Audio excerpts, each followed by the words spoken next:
I didn't mean to stay this late. Honestly, I'd planned to drop by, say hi, maybe grab a coffee, and leave. But somehow, by the time I realized it, I was standing in her kitchen, staring at her like an idiot. Her name is Elena. She's my best friend's older sister, mid-40s, but the kind of woman who carries herself with a quiet confidence that makes time irrelevant.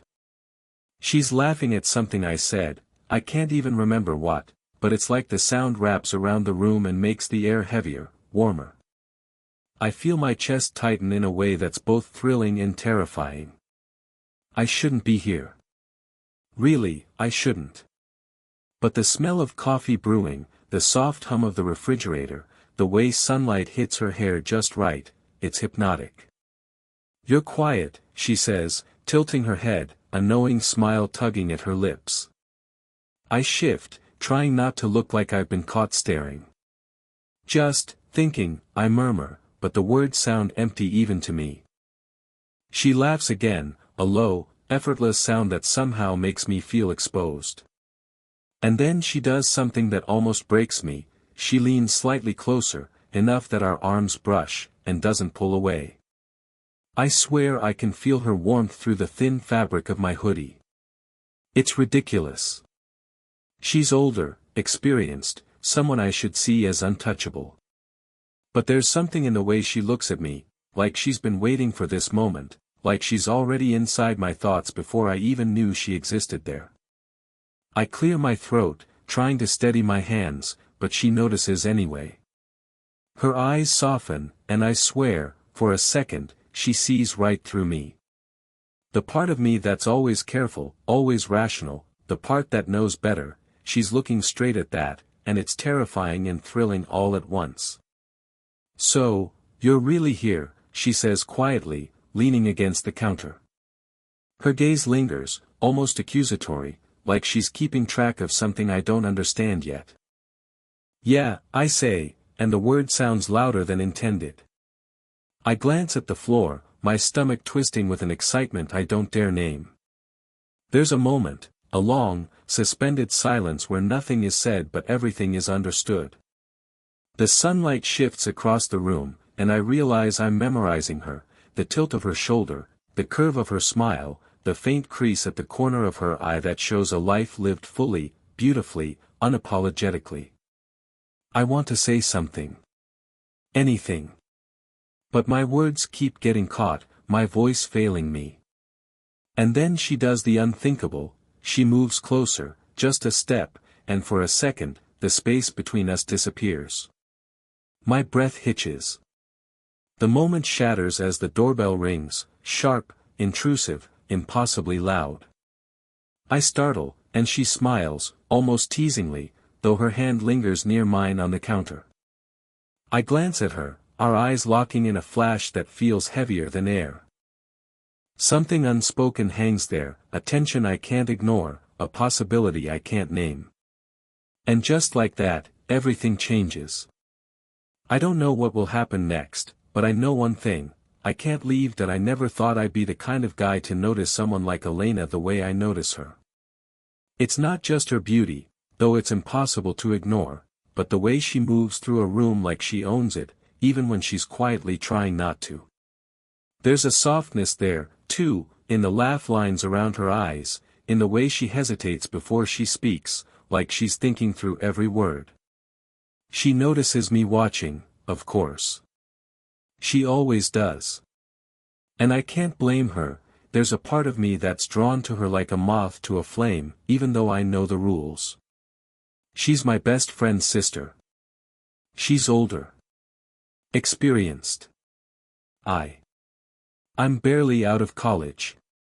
And yet, here we are, sitting in the dim corner of her living room after she offered me another cup of coffee. I can feel her gaze on me, heavy but gentle, and I wonder if she knows how dangerous that is. For both of us. I used to come here after work when I was younger, she says suddenly, her voice softer than I've ever heard it. Before life got complicated. My apartment felt safer than anywhere else. I nod, not trusting myself to speak. There's a lot she doesn't say, the failed marriages, the years of solitude, the quiet longing she hides behind smiles. And I haven't exactly been free of my own regrets. A few relationships that ended before they even began, mistakes I can't take back. You don't talk much about your past, she says, tilting her head, her fingers idly tracing the rim of her mug. You seem careful. I swallow, because she sees everything anyway. I guess. I don't want to scare people away, I mutter. Not that I could scare you, I trail off. I shouldn't say that. I shouldn't. Her laugh is quiet this time, almost indulgent. Careful doesn't mean boring, she says. Then, after a pause, she adds, but you feel like a storm I shouldn't let in. My heart stutters. How does she know? I glance down, fiddling with the edge of my sleeve, but I feel her eyes drilling into me anyway. There's an unspoken truth between us, dangerous, thrilling, impossible to ignore. I remember the first time I saw her, years ago at a party. I was just a kid back then, barely thinking of anyone beyond video games and school, and she looked at me differently, in a way that made me question my own mind. And now, years later, here we are, the roles reversed, the tension thicker, the stakes higher. She shifts slightly on the couch, and our knees brush. I don't pull away, even though every logical part of me says I should. She notices, and she doesn't move either. We sit like that for a long beat, the air between us charged with unspoken thoughts, each of us daring the other to speak first. Then she smiles softly, not teasing, not daring, just quiet, knowing. And in that smile, I see years of loneliness, of waiting, of quiet hope. And somehow, impossibly, I feel like she's looking at me not as a younger man, not as her brother's friend, but as someone who finally belongs here, in this fragile, dangerous, beautiful moment. I want to reach out. I do. But I stop. For now. Yet somehow, I know nothing will ever feel ordinary again. The knock at the door froze me mid-breath. Elena and I had been leaning just a little too close on the couch, voices low, hearts racing, pretending we weren't aware of the pull between us. Her hand had brushed mine, accidentally, and I could still feel the warmth lingering. Who is it? I whispered, barely moving my lips. She didn't answer right away, just tilted her head, that look in her eyes that made my chest tighten. A mix of amusement, warning, and something deeper I couldn't name. The kind of look that says, I know exactly what you're thinking. Roommate, she said finally, her voice calm but clipped. He forgot his key again. I wanted to disappear. Not just out of embarrassment, but because the fragile bubble between us had been punctured. And yet, as the doorknob rattled, I felt a strange, irrational urge to stay, close, right where I was. Elena moved to answer, but something in the way she stood, shoulders stiff, fingers gripping the doorframe, made my stomach twist. There was tension there, unspoken, dangerous, like we both knew how wrong this was but couldn't stop ourselves from hovering at the edge. As she opened the door, I caught a glimpse of the roommate's confused expression. He didn't notice anything, of course, but the closeness, the lingering warmth between Elena and me, was enough to set my nerves on fire. I shifted slightly, trying not to look at her, trying not to let my thoughts betray me.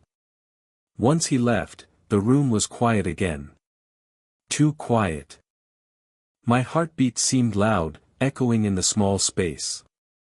Elena closed the door, leaning against it, letting out a slow breath.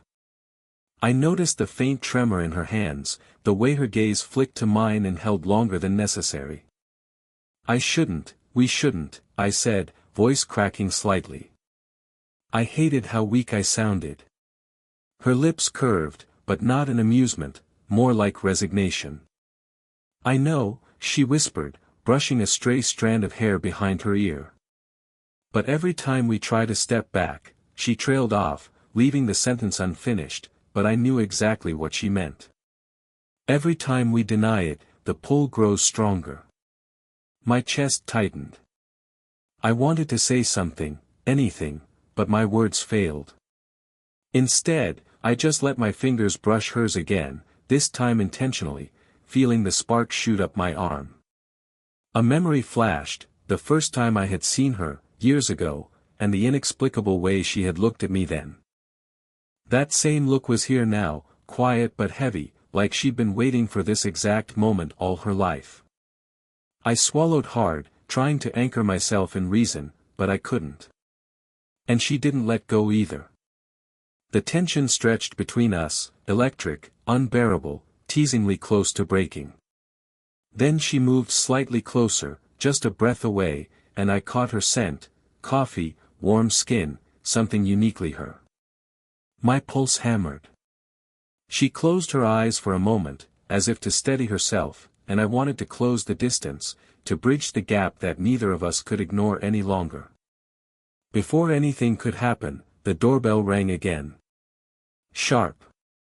Insistent. Reality crashing back in. We both jumped slightly, our hands still brushing, a silent promise lingering in the air. We were tethered to each other now, pulled closer even as we tried to resist. And neither of us knew how long we could last like this. The apartment was quiet except for the faint hum of the refrigerator, but it felt suffocating, charged with every unsaid thought between us. I couldn't stop noticing the way Elena moved, her hands brushing over the counter, the tilt of her head, the way her hair fell across her face like a curtain I wanted to peek behind. And then it hit me, jealousy, sharp and sudden, like a punch to the gut. A memory of her laughing with someone else, a coworker, a casual friend from last week. She hadn't meant anything by it, of course, but the thought of her warmth, her attention, directed anywhere but here, anywhere but me, ignited something I didn't want to name. I tried to push it down. Rational me knew it was ridiculous. She's older, she's lived, she's complicated. And yet, standing here, the heat in my chest growing unbearable, I couldn't stop the thought from consuming me. I can't, I muttered, voice low, almost a whisper, I can't keep pretending this isn't happening. She froze, the movement of her hand mid-air, coffee cup trembling slightly.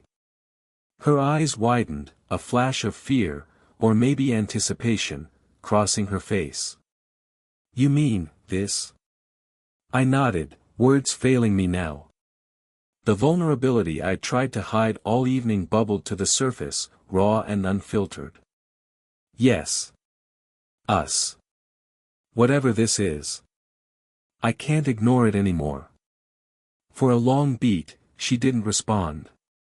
Then she took a step closer, closing some of the space between us that had been unbearable for so long. Her eyes searched mine, unflinching, like she was weighing something I couldn't see. I shouldn't feel this, she said finally, her voice trembling, just barely audible. I shouldn't want this. You're younger. You're my brother's friend. It's wrong, and yet, as she spoke, her fingers brushed against mine, intentional this time, and I felt my resolve crumble. The air between us was taut, heavy with every suppressed desire, every fleeting hesitation. I know it's wrong, I said, my hands tightening slightly at my sides. But I can't. I can't stop thinking about you. Her lips parted slightly, as if she wanted to say more, but the words caught in her throat. I could see it in her eyes, the conflict, the longing, the fear. And I knew, right then, that there was no going back from this moment. She moved closer again, the distance now almost unbearable, our breaths mingling, and I swore I could feel her heartbeat in sync with mine. I wanted, needed, to close the final inches, to finally cross the line that neither of us had dared. And just as my hand lifted toward hers, the faint sound of a car pulling into the driveway broke the tension. Both of us froze. The world outside intruded, but it couldn't erase what was happening here. The pull, the longing, the temptation, it hung between us, electric and suffocating. I couldn't look away. She couldn't either. And then, for the first time, I realized that the moment of no return was right in front of us, waiting for just one touch, one word, one decision. The tension from earlier still lingered, thick as fog, when my phone buzzed. I glanced down, expecting a mundane message, but it wasn't. It was from my best friend. "Hey, did you leave my sister alone in the apartment? Just checking." My chest dropped. Alone? I'd thought we were careful, private, cautious. But the words felt like a hammer, echoing through the fragile bubble between Elena and me. I looked up. She was leaning against the counter, arms crossed, trying to mask the same panic I felt. Her lips pressed into a thin line, eyes darting to the floor, and then back to me. You didn't tell him?" I asked, voice tight. Her hands tightened around her mug. I didn't think it mattered. I thought we were just talking. Just talking. My voice cracked. We were inches from," I trailed off, swallowing hard. I couldn't even finish the thought without my face heating. She flinched at the words but didn't pull away. "I know," she whispered. I didn't. I wasn't thinking.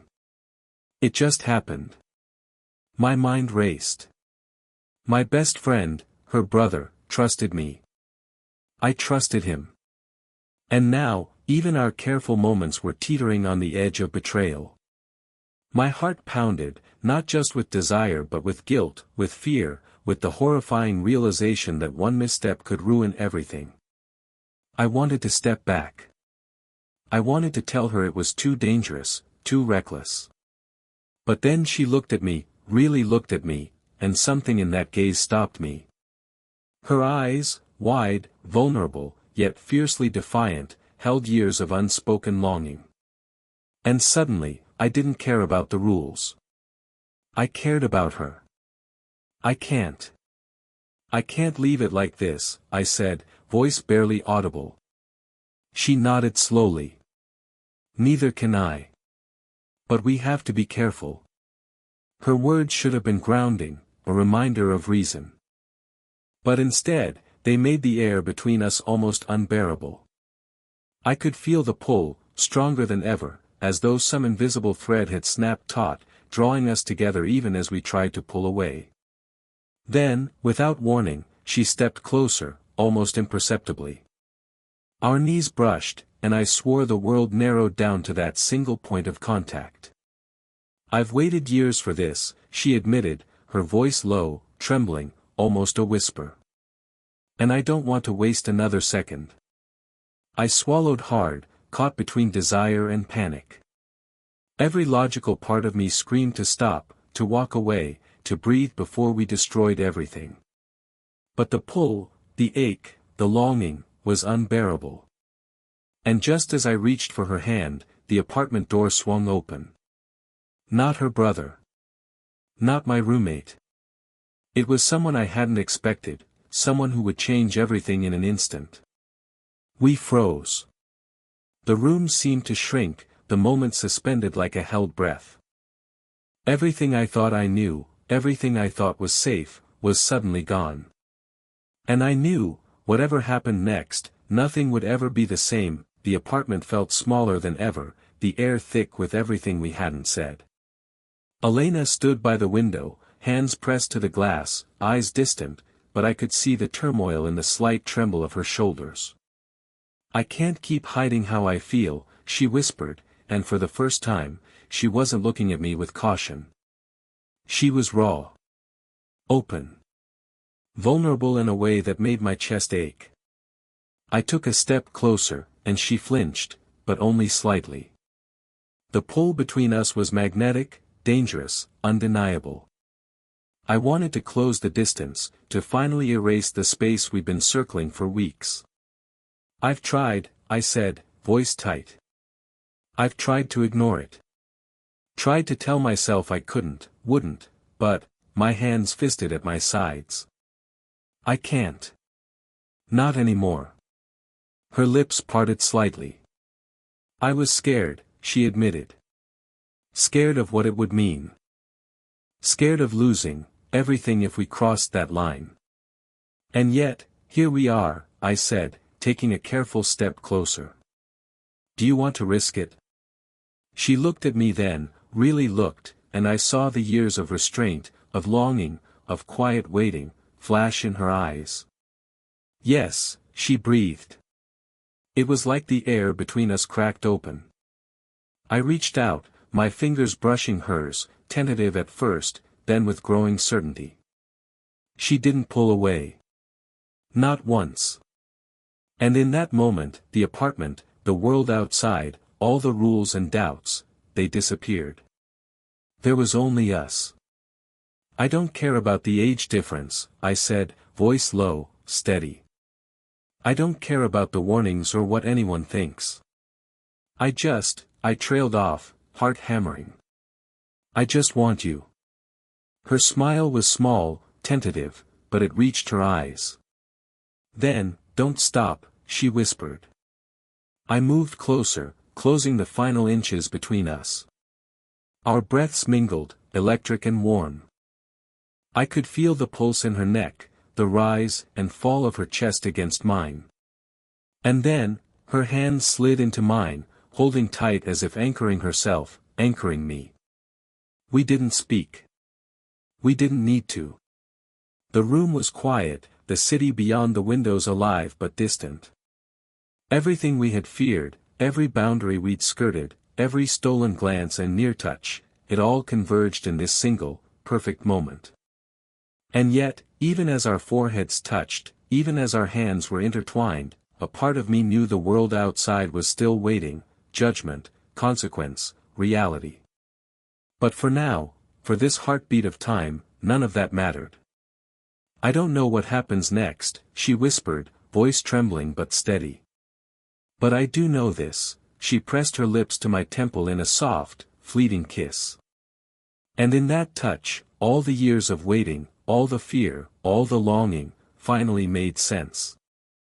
Whatever came next, we would face it together, or at least, that's what I hoped. The next morning, sunlight spilled through the blinds like it was trying to start something new. The city outside was awake, but inside her apartment, everything felt suspended, quiet, fragile, and unbearably real. Elena stood by the kitchen counter, her hair still slightly tousled, her expression unreadable.